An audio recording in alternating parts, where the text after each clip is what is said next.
김수영 기자가 찾아간 이번 주 파워 인터뷰의 주인공은 개성 넘치는 스카프 패션으로 더 유명한 스타일리스트 김성일.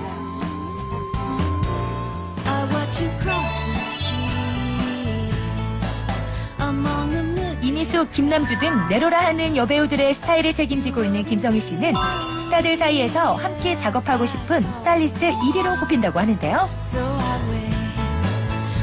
서점에서 김성일 씨가 쓴 스타일 다이어리 365를 제가 발견을 하고 바로 사서 줄쳐가면서 읽었어요. 스카프나 또 이렇게 양말, 또 리본 이런 걸 사용하는 팁을 제가 많이 봤거든요. 네, 별명이 스카프김이잖아요. 별명 중에 하나가 스카프김인데 목이 너무 가늘고 길어서 목을 다 드러냈을 경우에 굉장히 더 말라 보이고 그런 그 컴플렉스를 가리기 위한 용도로 이제 스카프를 사용을 했는데 그렇게 하다 보니까 제 시그니처 어떤 스타일링 아이템이 된 거죠. 네네네. 지금 뭐 패션계에서 가장 스타는 뭐 연예인도 아니고 디자이너도 아니고 스타일리스트라는 얘기가 많이 있는데요. 디자이너들은 항상 그 어떤 무에서 유를 창조해내면서 컬렉션을 제안을 하잖아요. 근데 그 컬렉션끼리만 조합해서 입다 보면 지루해지거든요. 저희 같은 경우는 그 어떤 디자이너가 무에서 유를 만들어 놓은 어떤 수많은 유들 가운데서 새로 조합을 해서 새로운 유를 만들어내는 직업이다 보니까 이런 거에 대한 호기심이 많으신 것 같아요. 김남주 씨나 이미숙 씨처럼 이른바 완판녀들의 스타일리스트로 유명하신데요. 몇 년 전에 내조의 여왕이 김남주 씨를 하면서부터 이제 완판녀라는 말이 이제 생겼더라고요. 그래서 그 캐릭터 상에서 가장 예뻐 보일 수 있는 그런 것도 굉장히 이제 중요하게 여기는데 그때 되게 가난한 여자였는데 그걸 그렇게 예쁘게 입히기가 쉽지 않잖아요. 가난하니까.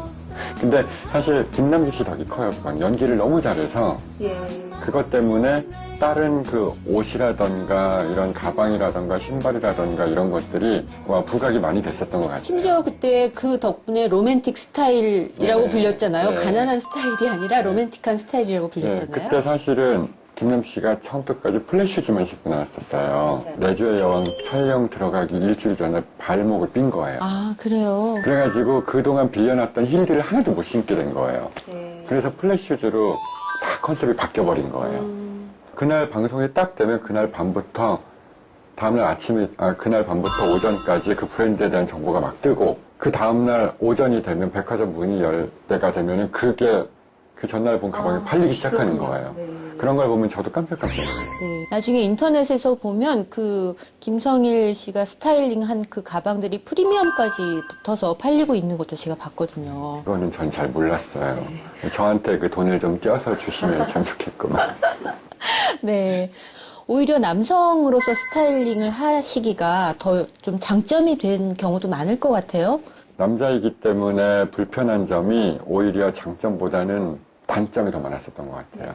왜냐하면 배우들을 광고 촬영장이나 화보 촬영장에 스타일링을 하게 되면 되게 이제 남자니까 그 메이크업 아티스트한테 부탁을 했죠.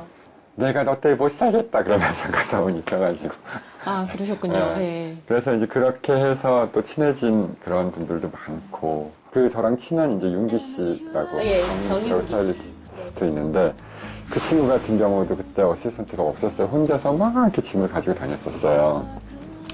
그 친구는 비 올 때 쇼핑백에다 이렇게 다 가지고 다니다가 우산 들고 이제 쇼핑백 많으니까 비가 막 다 젖잖아요. 비 올 때 이제 청담동 거리를 이렇게 막 협찬받아서 가지고 다니다가 비가 너무 젖어가지고 쇼핑백이 찢어져서 밑이 다 빠진 거예요. 그래가지고 샘플들 협찬받은 옷들이 물에 홀딱 다 젖은 거예요. 네. 울면서 바닥에서 울면서 그거 이렇게 쇼핑백에 담으면서 울면서 나한테 전화 오고 나 이거 어떡하면 좋아 막 전화 오고 막 이랬었다. 그래서 그 당시에 그렇게 고생을 같이 했었던 사실을 아니까 지금도 이제 아주 잘 됐죠. 아주 잘 된 그 스타일리스트가 됐지만 지금도 옛날 얘기하면서 이렇게 막 깔깔깔깔거리고 웃고 막 이래요.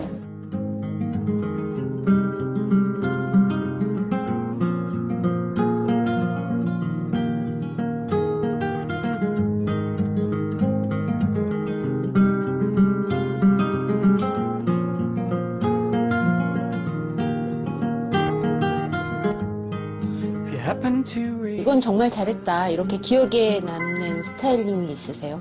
내 머릿속에 지우개란 영화를 이제 제가 스타일링을 전체를 했는데 지금까지도 아주 사람들이 내 머릿속에 지우개 손예진 스타일이 역사상 손예진 스타일 중에 제일 이쁘다 하는 얘기를 많이 들어요.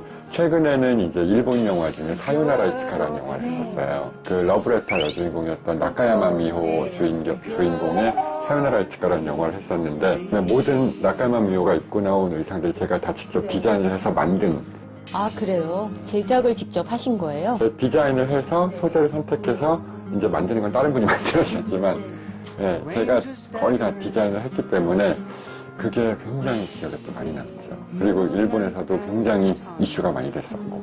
저는 항상 스타일링할 때 가장 중요하게 여기는 게 TPO에 관련된 부분이에요. 시간, 타임이라고 해서 타임, P는 플레이스, 어떤 장소. 어떤 장소에 있는가. 그 다음에 O는 occasion, 어떤 상황이냐. 네. 이런 거에 따라서 그것들을 잘 밸런스 있게 입게 되면 커피 마시러 갈 때 착장이 틀릴 것이고, 그 다음에 맞선 자리에 가는 게 틀릴 것이고, 친구의 결혼식에 가는 것도 틀릴 것이고, 이런 다양한 상황들이 있거든요.